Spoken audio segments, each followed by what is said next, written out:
Thank you, Professor Sachs. Well, I think we have about half an hour of question and answers. I think we have very much things to digest from Professor Sachs' insights. Basically, I think there are a few things I want to recap about what Professor Sachs has said. He sets the context upon which he asked the question. He started by saying why some countries made it, why some countries don't make it. So the issue of education comes out. Then he talked about the context, upon which we need when we want to have economic growth, economic development, peaceful development. We need certain things as well. So behind that context, he was referring to several challenges, which globally we all face, no difference from the ASEAN countries here. So things like the environmental challenge was significantly mentioned by him, and various types of environmental challenges. And ASEAN countries face these challenges, whether now or to the future. The role of the great powers as well, and moving from the unipolar world of hegemony and moving to the multipolar world, what does it require? And this is, in fact, a very important transitionary phase that all countries face.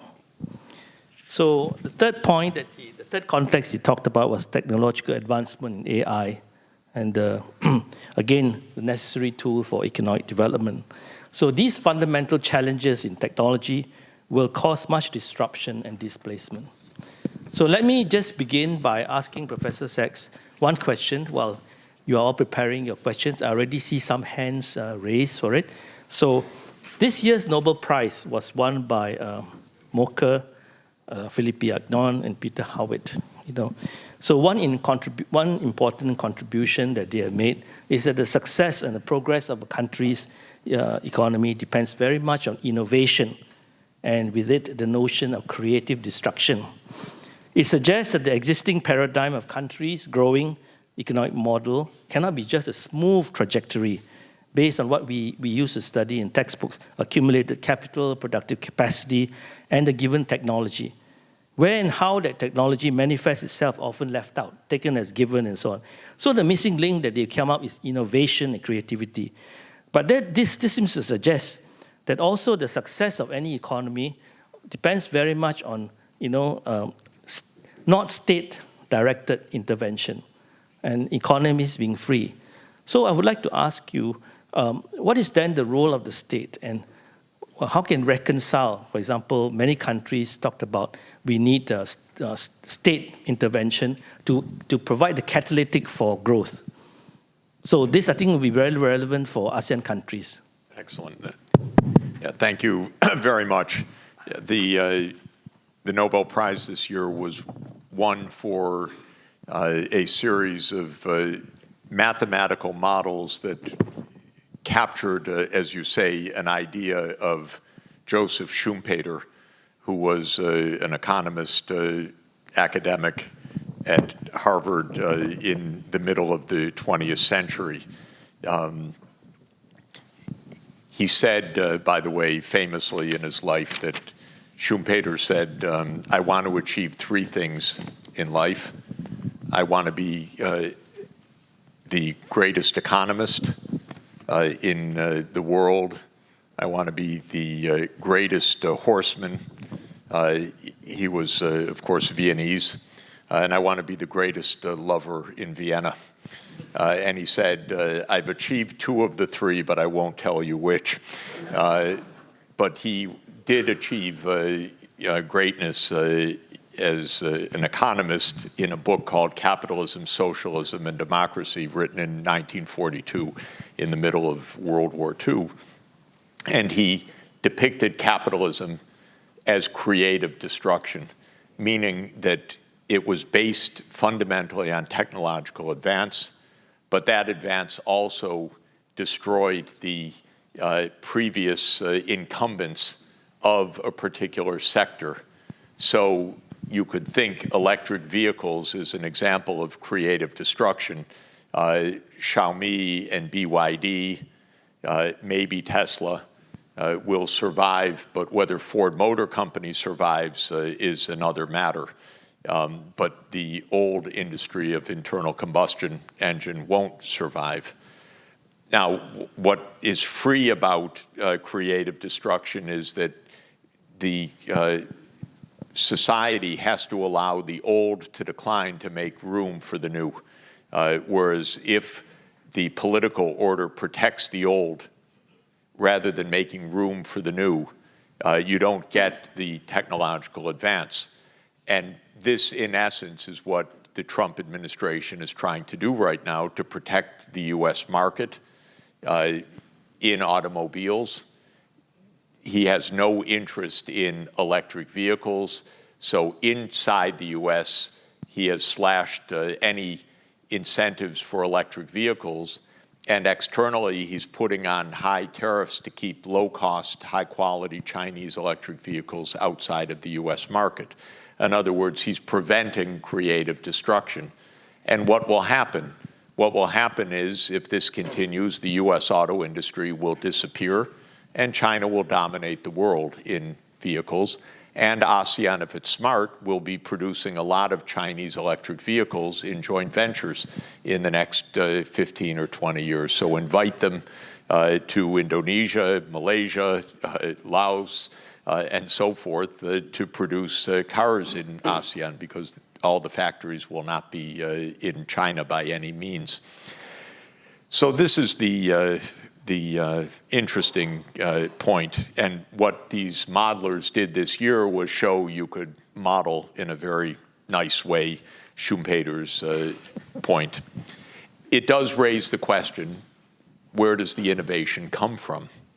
And innovation is a tricky business, because when you create an innovation, or as Paul Romer, another Nobel laureate a few years ago, said, when you create a blueprint for a new tool, that becomes a replicable good. So it is part of the global commons, that knowledge. But if it's part of the commons, how do you reap the rewards of the innovation? And there are several answers to that. But one of them is patents, for example. You protect your intellectual property over a period of 20 years. That's one answer. It doesn't work for scientific advances, though. Einstein did not patent E equals mc squared, and he wasn't able to patent general relativity, so everyone else had to use classical Newtonian mechanics, except if they paid Einstein. Everybody got to use Einstein's discovery for free, thank you, because we could not afford to patent basic knowledge. You're only allowed to patent utility of new tools, and though that principle is very often violated in actual patent practice. But there's another way to generate public goods, therefore, and that is government support for the scientific advances or for the early stage development. So there has never been purely a market-based mechanism for innovation, though the search for profits can lead to innovation, and then you hide the innovation as a corporate secret, as a trade secret, or you just stay ahead of your competitors by innovating faster, even as the information flows out and you're better at it, or you have a patent, or the government finances the innovation that otherwise the market would not finance. And in actual practical history, we have mixed systems for high innovation. Since the end of the 19th century, innovation has come from government support. It's come from universities paid for by government.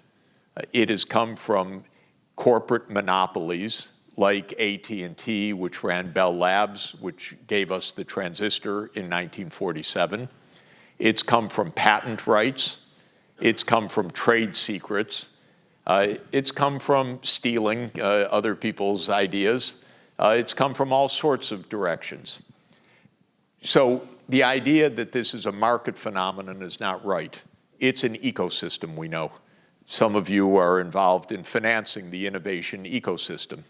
And there will be a government player, there will be maybe Temasek, there will be some other investors, there will be maybe a science foundation, maybe the universities, maybe a corporate startup, maybe some private venture capital, and so forth. And the success is designing that ecosystem. In the US, the rhetoric, when I was trained in economics, was we have a market economy. Well, nonsense. Nobody has only a market economy. And we were told we don't have industrial policy. Well, nonsense. We have pervasive industrial policies of all sorts, especially in innovation. In 1945, Franklin Roosevelt's science advisor, spurred by Roosevelt, who I repeat was our greatest president. Most of our presidents are mediocrities. A few are really ignoramuses, and a few are really great people, and Roosevelt was in the great category. But Roosevelt asked in 1944, how do we make all this boom of technology during the war available for the civilian economy? And his science advisor, Vannevar Bush, wrote a book called Science, the Endless Frontier in 1945, which said we have to commercialize this, make it open, distribute radar and other things that came from the wartime efforts. Semiconductors was a wartime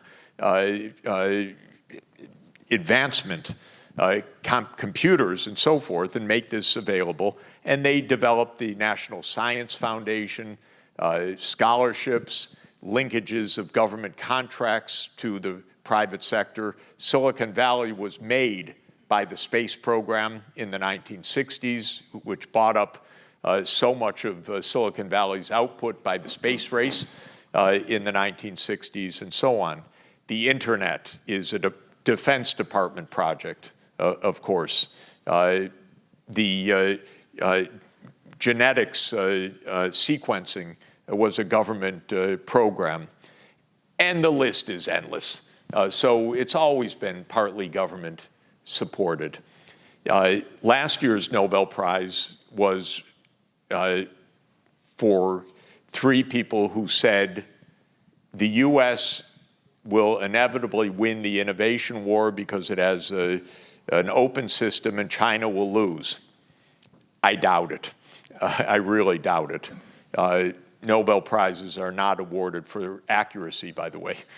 They're awarded for interesting things, but not for their accuracy. In my mind, China has an incredibly dynamic innovation system. It is a mixed system. When you ask where did electric vehicles come from, first it started with a Chinese government intention to support this sector, declared, for example, in the Made in China 2025 program, very successful program.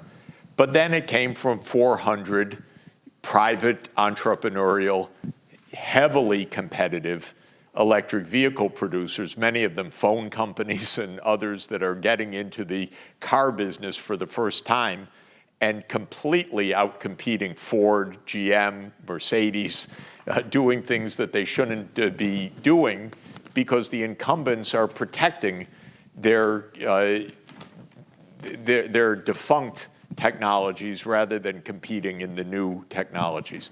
So I'm very bullish on Chinese innovative capacity. It's the #1 region of the world, the #1 cluster geographically, as measured this year in the report of the World Intellectual Property Organization, is Shenzhen, Guangdong, and Guangzhou and Hong Kong. So that innovation cluster is ranked #1. Silicon Valley is 4th on the list right now. And I think that that's actually correct.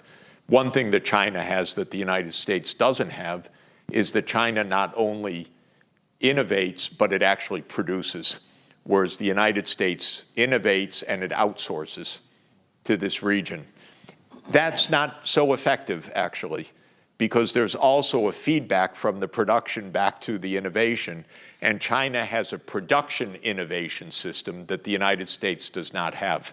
So China is driving down costs in a way that the United States could only dream of doing.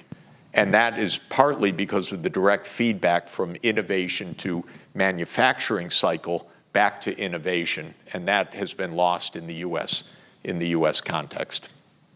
Okay, that's a very thorough, very answer. And now I think I will open to the floor. I see 2 hands, 3 hands. So I think Mr. Anthony Teo will go first. Wait, and then we'll collect 3 questions. How about that in one go? Please make your questions brief and to the point. Jeffrey Sachs.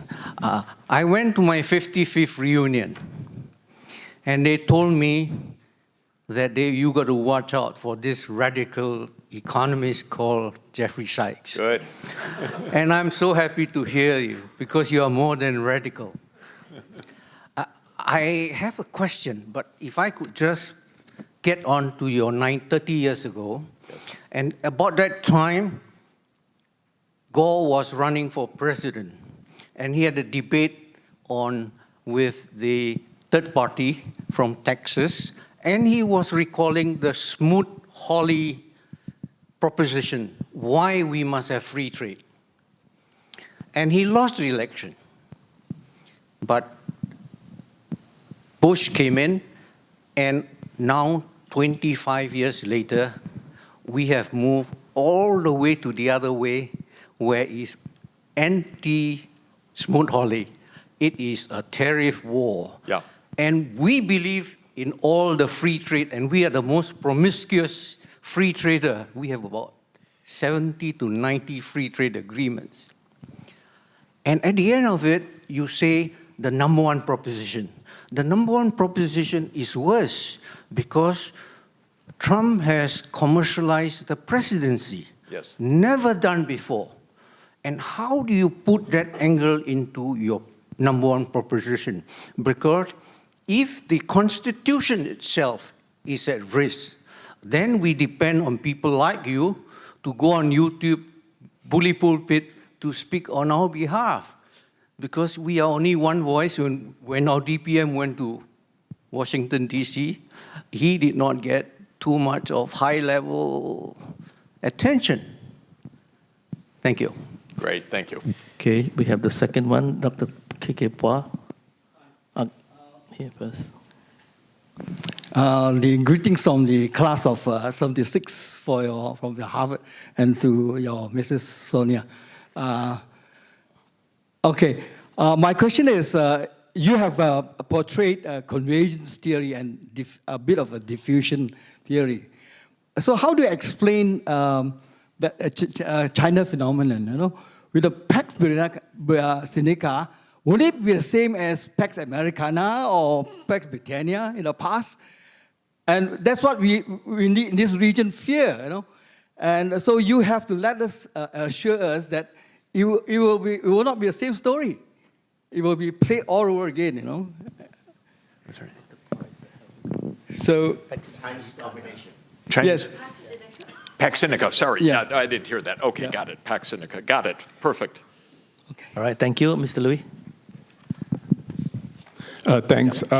Louis Tae Kyong, Public Policy, Asia Advisor, Lead Consultant, and also former ASEAN policymaker. Prof, you have compellingly described to us our era as a retreat from the rules-based order back into a 19th century style of big powers imperialism.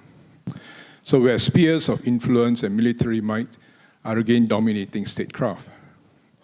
So my question really is about the tragic inertia of the war in Ukraine. If we accept this paradigm, then that we are now in a period defined by contested spheres, does this grim diagnosis also contain the seed of a pragmatic, if unsatisfying, solution? Rather than pursuing a maximalist victory for either side, which seems to carry existential risk, could the only viable off-ramp be a negotiated settlement that explicitly, if reluctantly, acknowledges these renewed spheres of influence? And what would be the role of neutral economic powers, perhaps from the global south, in mediating such a fundamentally political agreement that the current belligerent seems politically unable to reach on their own? Thank you. Okay, would you like to take this three first? These three. Thank you. Let me say a few more words about the U.S. scene right now. As you know, President Trump rules by decree.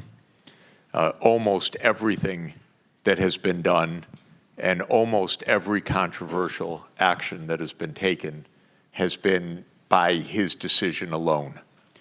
There has been the fewest numbers of legislative acts of any modern presidency in the first part of this second term. And there has been the most executive orders.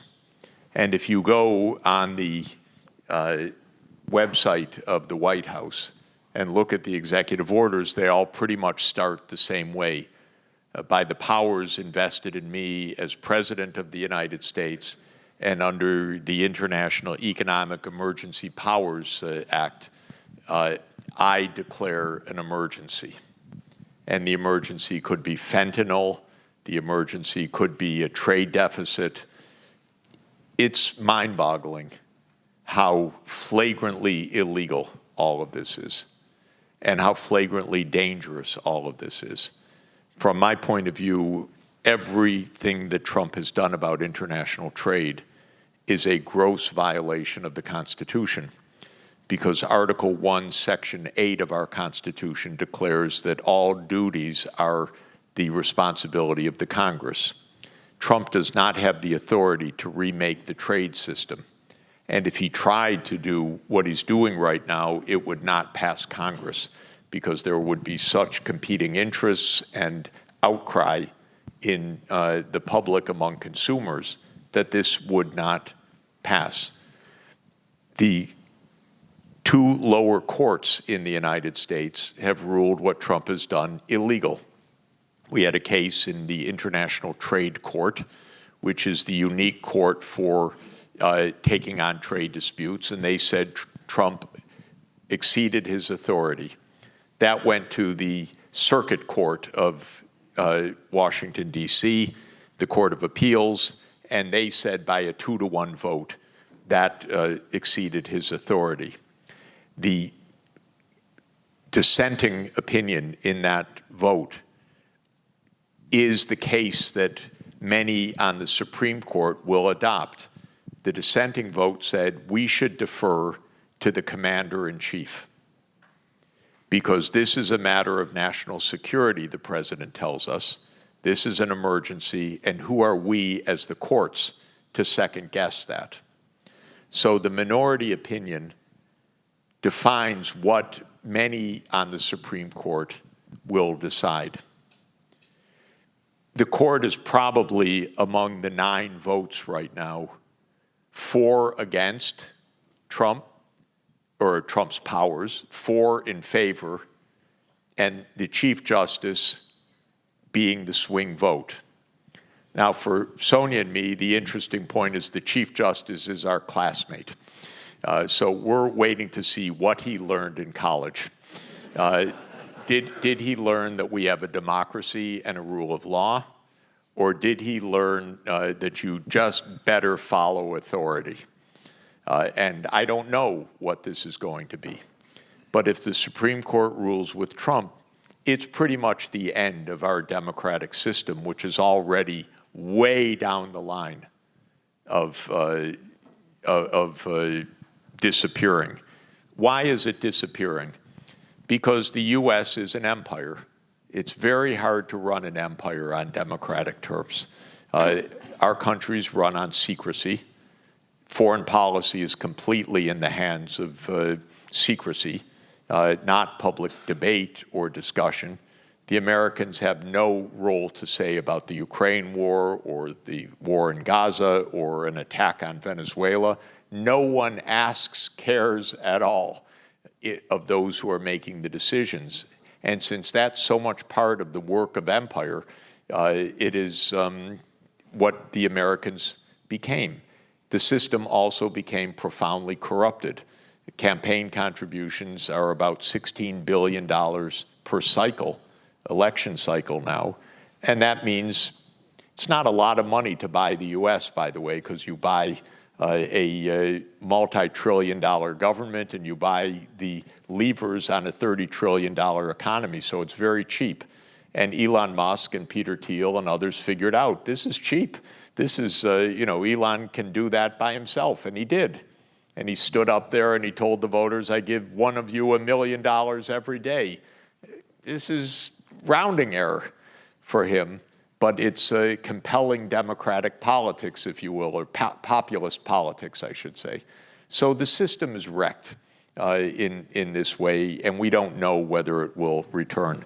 The Roman Republic was weakened in the 1st century BC. By traditional historical accounts, it ended in 27 BC when Augustus declared himself, or Octavian declared himself Augustus Princeps, and it became the Roman Empire. And it never returned to the Roman Republic. So I don't know whether we'll ever return to true democratic governance. It's not automatic at all that we will. It's not a good way to run the country. On Pax Sinica, just very quickly, I'm an optimist about Pax Sinica. You all know your neighborhood well, but from my reading of history, China never wanted overseas empires. It never bothered this region, really, for thousands of years. China was the all-powerful hegemon of Asia for at least the last millennium up until the 19th century. And amazingly, and I'll take it from the end of the Yuan dynasty, the Mongols, from 1368 up until 1839 when the British invaded China. From 1368 to 1869, China never tried to invade an overseas territory. And China did invade Vietnam once in 1410 AD. And there was a 16-year war, 1410 to 1426. That's all. In Europe, everybody fought everyone else every year. I don't think there was a quiet year in Europe. They were at war nonstop, the British and the French for hundreds of years. And this is a very big difference. China did something unimaginable in 1434.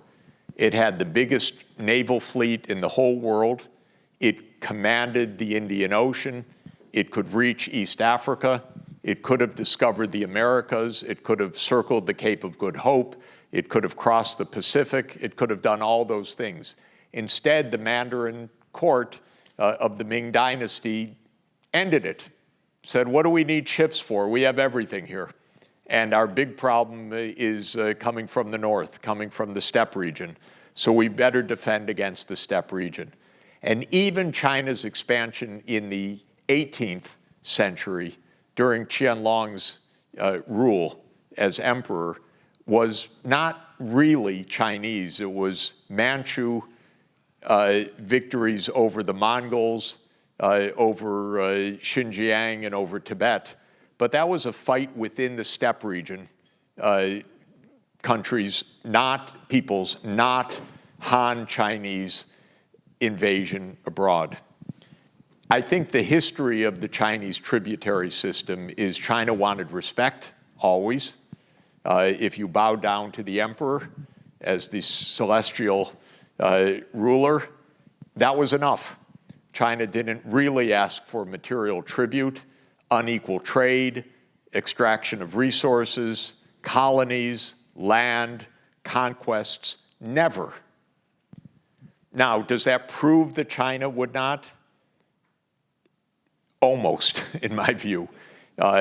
China's got enough things to do with its 1.4 billion population, and it's boxed in on three sides, pretty much making it very difficult to do anything else. So I'm not very worried.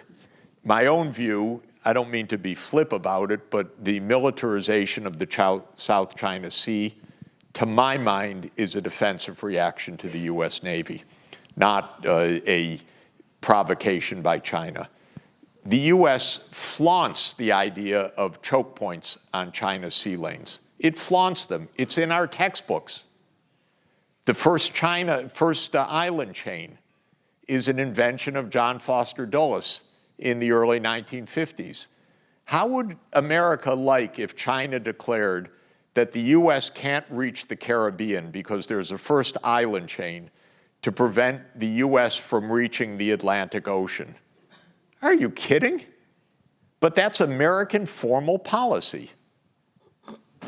This is really not right thinking in this world. So when China responds, I understand why China responds. And I think we should stay out of the way.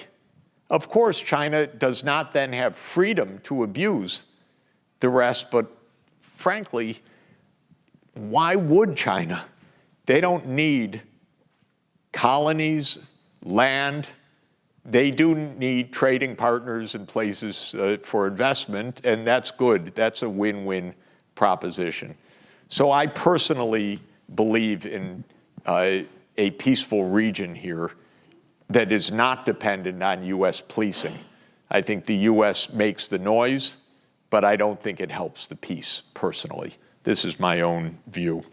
And similarly with the Ukraine war, there would not have been a Ukraine war if the United States had not pushed NATO enlargement after 1992. And the story there, very, very briefly, is quite simple.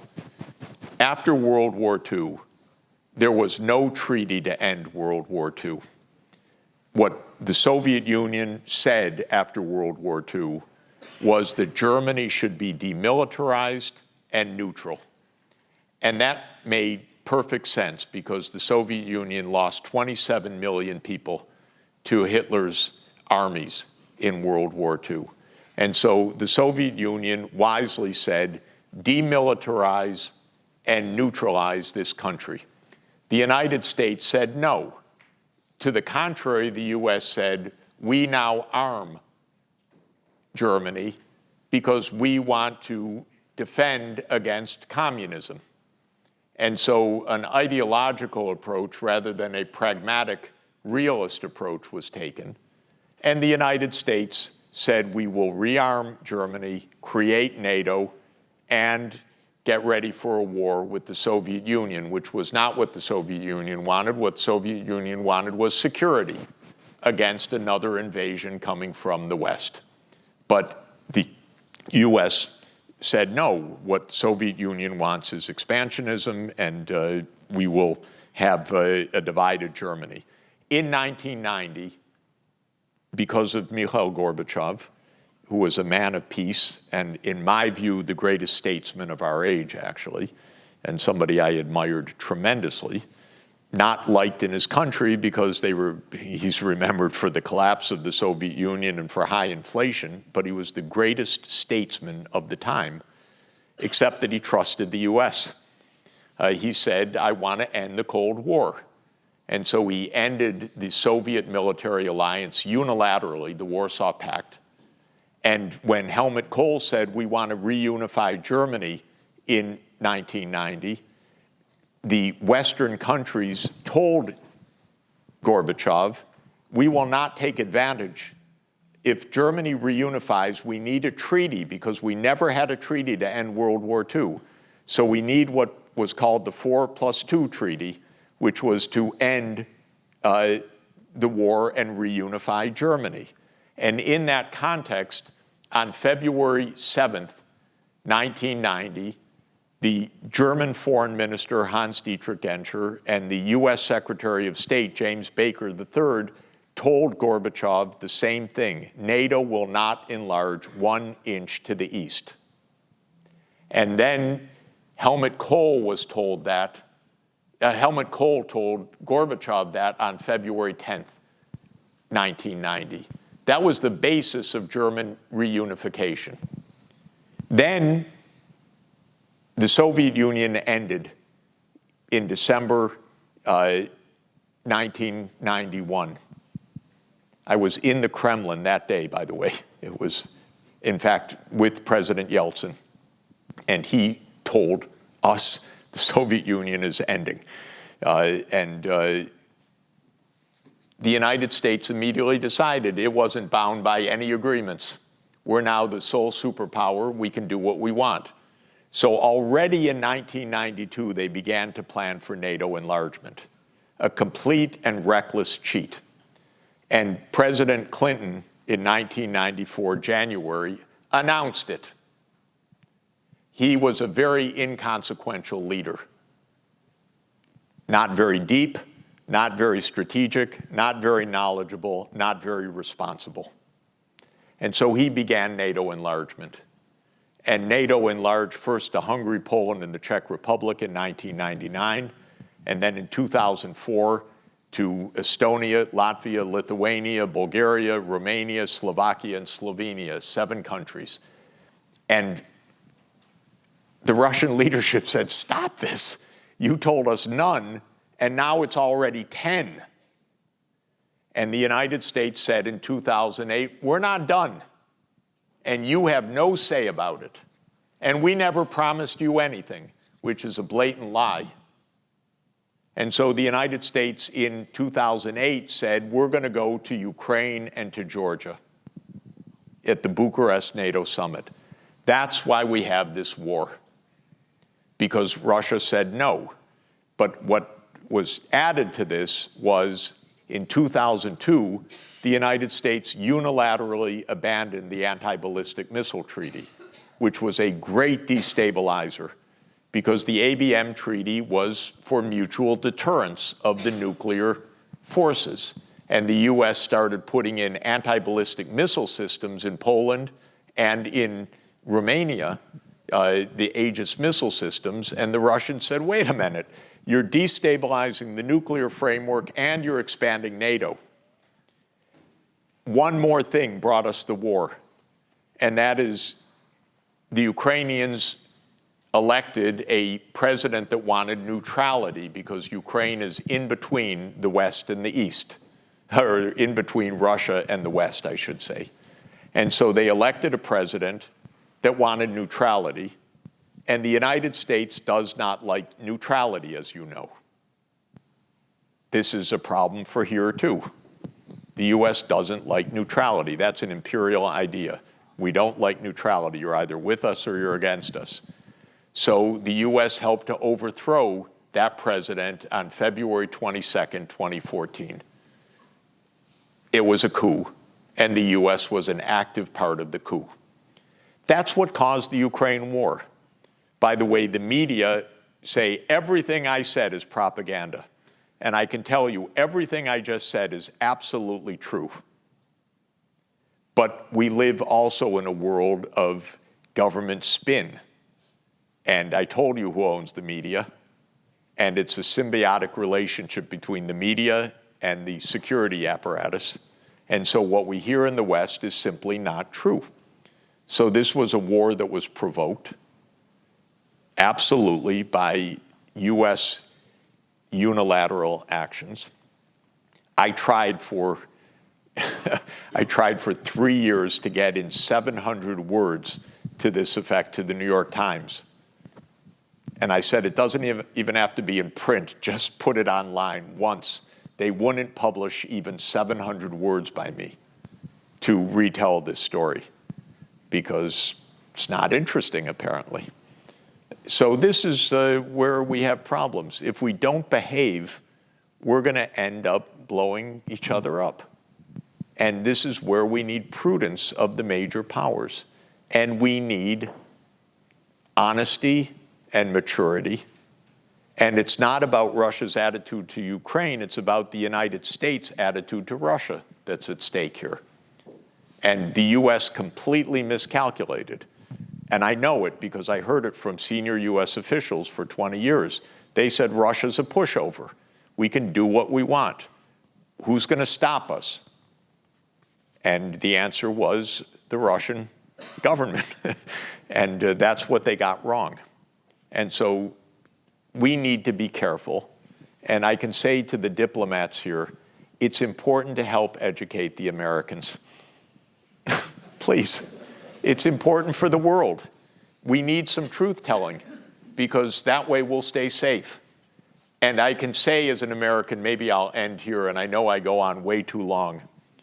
America is the safest place in the whole world. Nobody could conceivably invade the United States. No one can threaten the US with an invasion. There's no threat at all to the United States, except two things. One, internal collapse, and second, nuclear war. And we should be able to avoid both of them. So it's unbelievable that we're in a country of fear where we have the least to fear of any place in the world. If you're the US and your two neighbors are Canada and Mexico, you're pretty damn safe.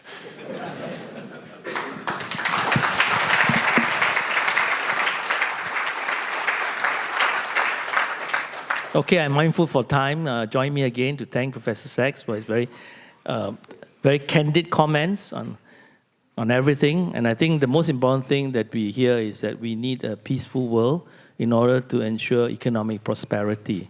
I mean, that's very important. If we don't have that, we are not going to achieve economic prosperity. The second thing is cooperation, talk, right? So, thank you, Professor Sachs. Thank you very much.